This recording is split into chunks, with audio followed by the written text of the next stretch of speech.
What's going on, everybody? My name is Mark Steele, and this is Abba Hammond, the owner of Equirium Inc. Abba, thank you for joining. How you doing today? I'm doing well, Mark. Thank you so much for having me. Good. You're welcome. You're welcome. So we were just talking about this before starting the recording. Mhm. Abba and I have we first met. She was saying about 9 years ago with an Yeah. organization called ACN. Now, a lot of us who are watching this, some people on my social media, have experience with multi-level marketing or network marketing businesses, and there's that stigma behind it. But maybe we can get into how you got into ACN to start off, and we'll just go through your history before starting Equirium. Oh wow. Oh, I have to think about this. It was very random. I'll say Yeah, that. It was for a super lot of us. random. Yeah, I remember I remember I was out with a girlfriend of mine. We were getting some food. It was some Jamaican food down in 5 and 10 when I used to live in Mississauga. right. And this gentleman named Ace. Ace approached me. He said, "Hey, how are you guys doing? You guys look great. I'd like to get you know more." And at the time, I'm like, "Okay, cool, that's fine." But I'm in the mode where I want to learn about scaling my life, Yeah, scaling money. And he's like, "Okay, great. I have the perfect opportunity for you." And I said, "Okay, no problem." And then he set me up with a meeting. Went to an ACN meeting. I thought it was fantastic. It made sense. At the time, it made right. complete sense. You're selling services that people already use, internet, cell phone. It just made a lot of sense, but you're your own franchise.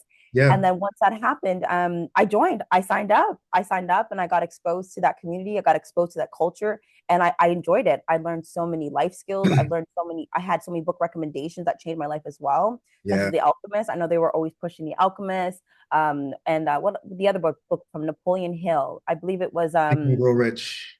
Think and Grow Rich. Yeah, of Yes, course. thank you. It's a classic. It was a Right. classic. That's how I got started. Yeah, MLMs, I think so many people have touched that world at some point. Yeah, And I say it's unfortunate there's a stigma because a lot of us just think it's a pyramid scheme, you're not getting anything out of it, avoid it at all costs. right. But for people like us and the people that we, I guess, grew up with in that space, um, Mhm. we took so much out of it, the education, the networks, and just that drive to build your own business. It's true. So Yeah. between that point of your life up until Aquarium, what was that transition? What did you experience? You know what? I had an internal battle. And Mhm. it was because I had to stop very abruptly because of my son. He felt really Okay. ill. And I think there was the last conference was, I believe it was in LA. And it was either go to LA or go back home and like just take care of my child, take care of my family, take care of my legacy. And I chose to take care of my legacy because if he's good, I'm good. My lineage continues on, which I hope some people, not everybody, would like that, but I did for my own self. So Right. there, I went back to school because initially I went to school for business at Sheridan College, and then I found that I didn't like it. Then I went into nursing. I passed grades. I did well. I got it. I got accepted to George Brown, and then again, I thought to myself, well, I want to be a pediatrician doctor, and I thought, but I don't want to see children sick. I see my own child sick. I was in the hospital with him sick. I seen all the other children sick, and it was like, do I want to be here day in day out seeing these children in such a bad state? And I said no. So then I'm like, you know what? I need to do something that I'm actually helping people. Mhm. During my journey in ACN, I found that I like empowering people, giving them the tools, the knowledge, the wisdom. Like, hey, you can live the life you want to live, so long as you actually are motivated to do so and you want to do it. So then when I was researching, what would I be good in? My skill set naturally, and then what I can build on, I got into HR management. I got into Okay. HR, became a human resource management. It was great because then I could train and develop individuals. I can help see exactly where they need to be, where they need to improve on. The Mhm. sucky part of that is when you have to let people go, knowing that that's their bread and butter. And I started into construction human resource management. Right. That was great for some time. I enjoyed it. I enjoyed my time there. And then I moved into becoming an executive assistant to a CEO for a solar company. And there I learned so much about solar energy. And I was really trying to just figure out what's my fit because Yeah. I found that yes, HR, you have transferable skills wherever you go because essentially you're dealing with people. And when Mhm. you're dealing with people, you have to understand how to communicate, emotional intelligence, and patience overall because everybody has different personalities, Of everybody course. comes from different backgrounds. And then Right. last episode was great, but then they were waiting for a merger. And then that merger didn't happen, so they had to downsize. I understood it's business at the end of the day. And then that's when I, ventured into film. I went into film.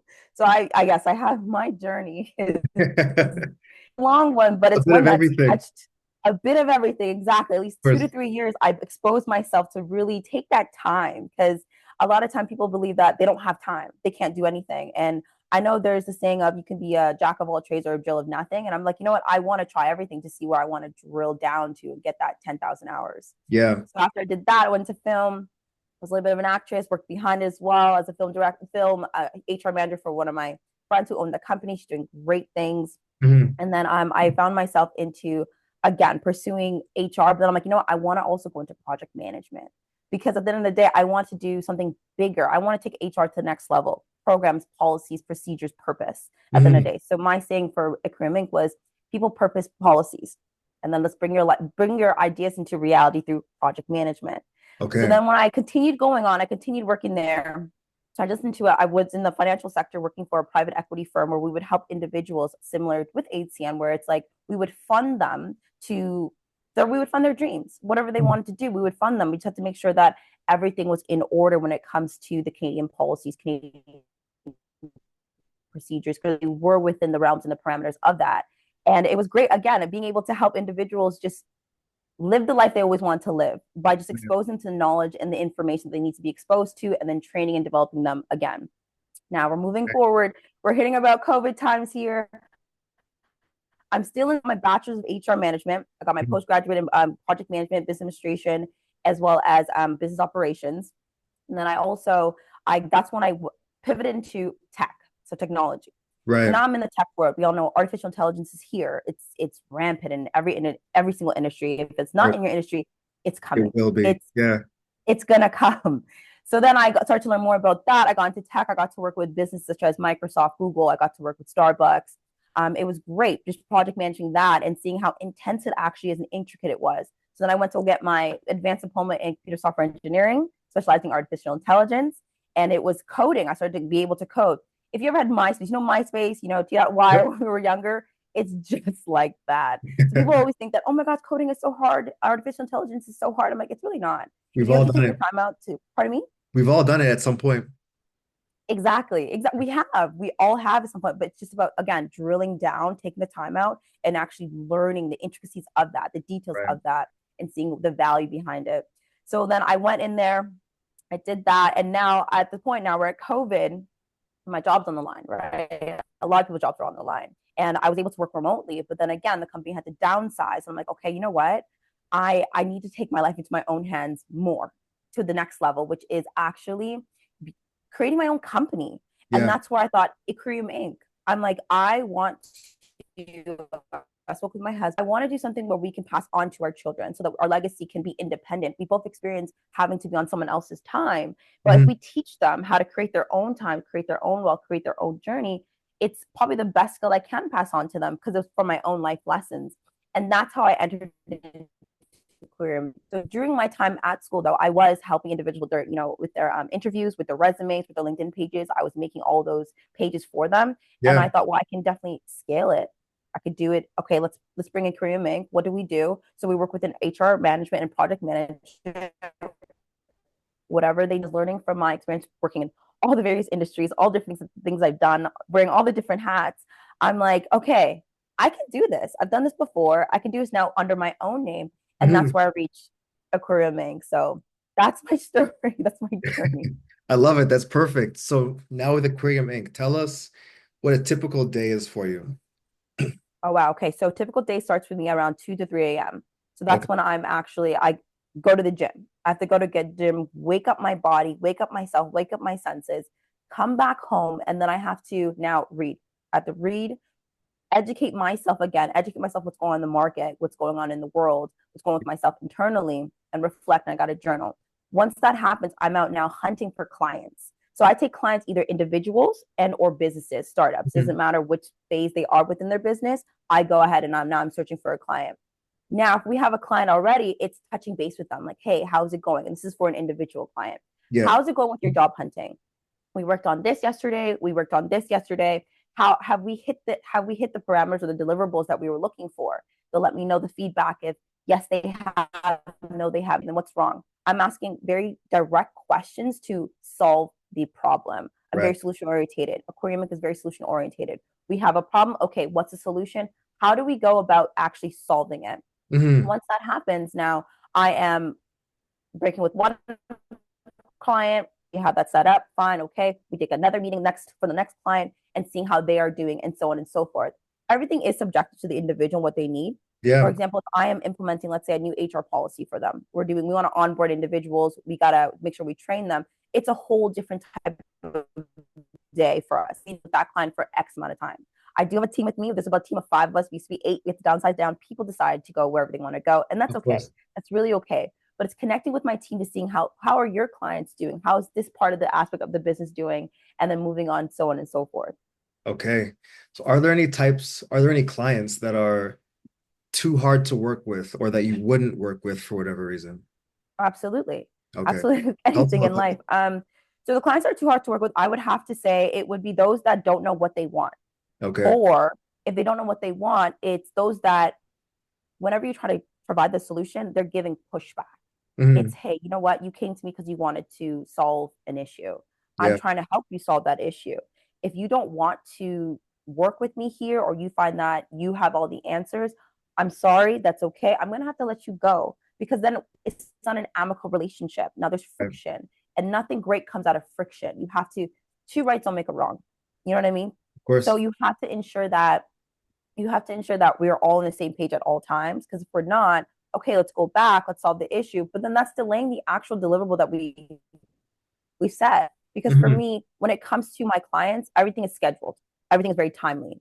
Like see how we started today at 8 a.m. sharp. I Yeah, love the fact that you started exactly 8 a.m. If you're a client of mine and you're 10, 20, 30 minutes late, you're dipping into my time, my business, and then I can't help you either because I'm not sure where you're at and we're working backwards and we're not moving forwards. of course. Okay. So time blocking has been a big part of your life, it sounds like.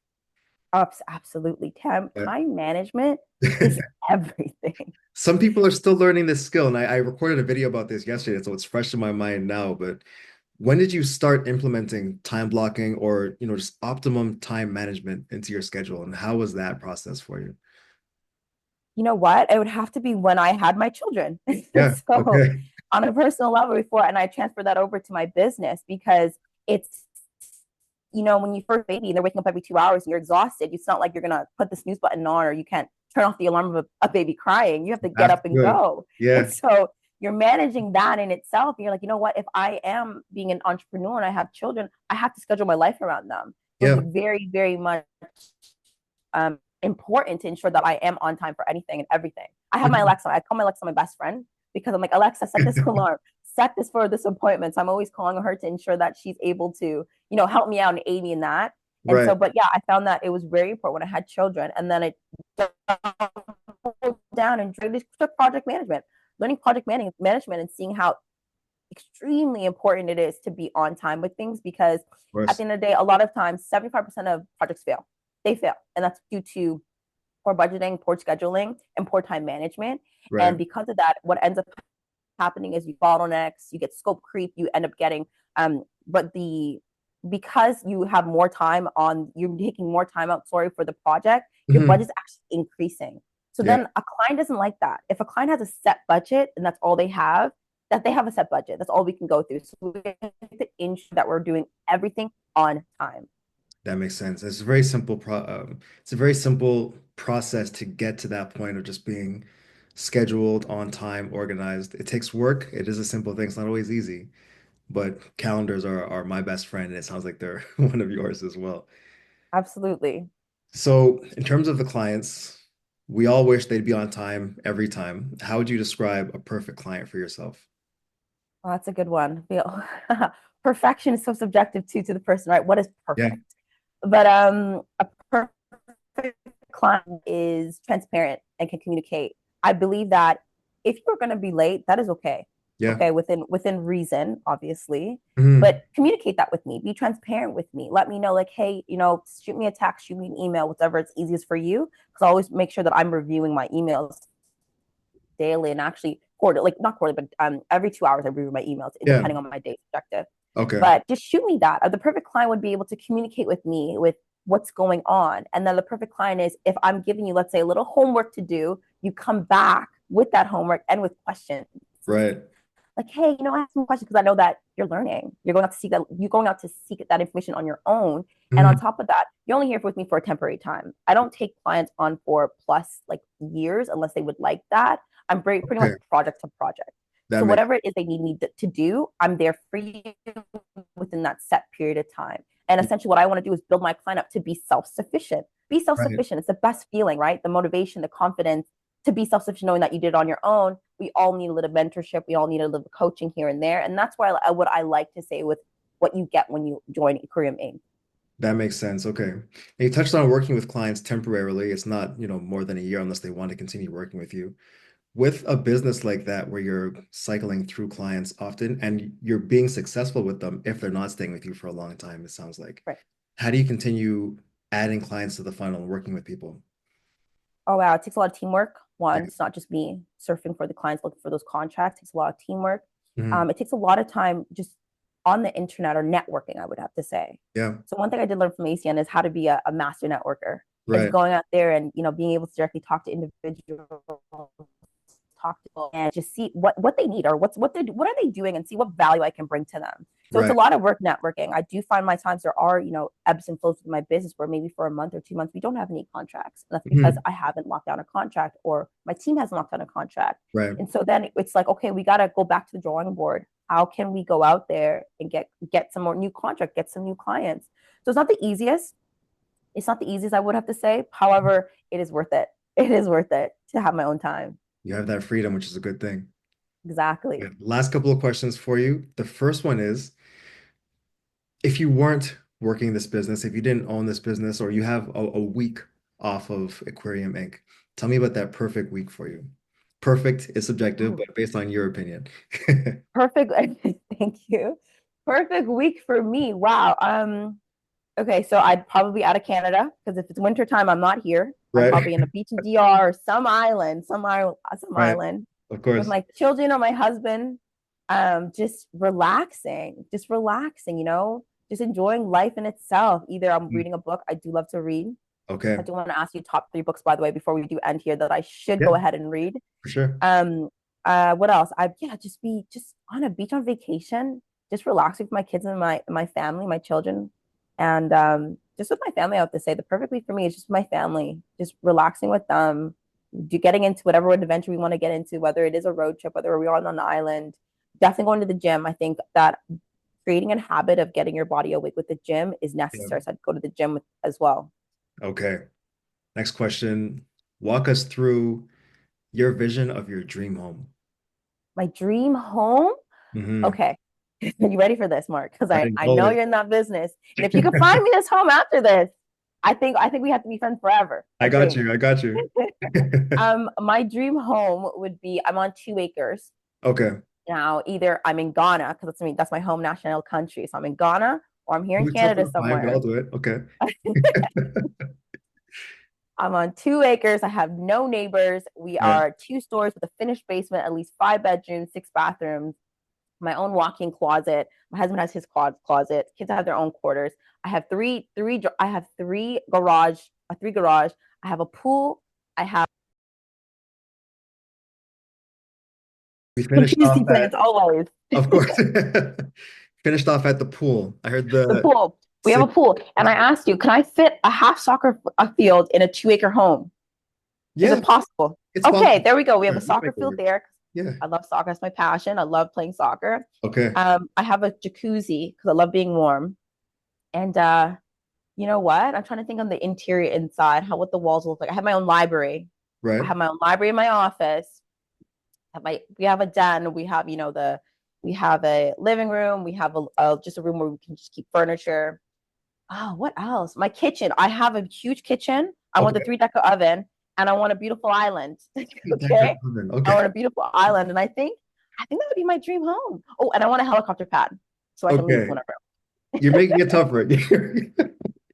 Okay, so Ghana or Canada, 2 acres, a half soccer field, a pool, and a jacuzzi, 6 bed, 5 bath.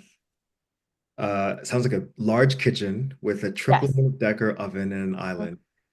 And Uh, don't forget the basketball court because my kids like basketball. basketball court, his bathroom, or sorry, his closet, her closet. Yes. I have all these written down in my notepad in my mind, and I'm gonna do some searching for you. Thank you. Thank Of you course. very much. I hope so. I thought it's my dream home. You asked me to go big, and I'm a Yeah, big dreamer. I'm a of big course. visionary. Do you have a vision board that you use? I do. I have a digital Yeah. one and I have a physical one. Okay. And it's something that I do look at.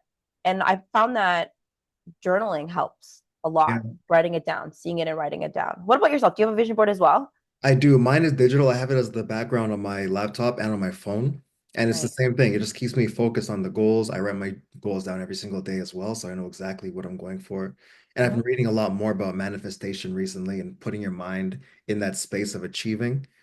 So of quantum leaping and all this stuff, which I've done videos of Yeah. as well. So I'm getting into that space now, and it's interesting. It definitely is interesting. Nice. Sure. Have you had more than one vision board before? No, this is the first one that I've actually done. I've started vision boards in the past and then kind of thought I write it down, I'm fine, but this is the first time I've actually done it on my laptop. Okay. Have you been have you been keeping track of anything? Have you achieved anything on the vision board yet? I guess my question is. No, I have Okay. the biggest of goals on there, so I'm still working toward them, but Okay. every month is a little bit closer. See, okay, nice. I would have to say I had an old vision board that I completely forgot about, coming a new one.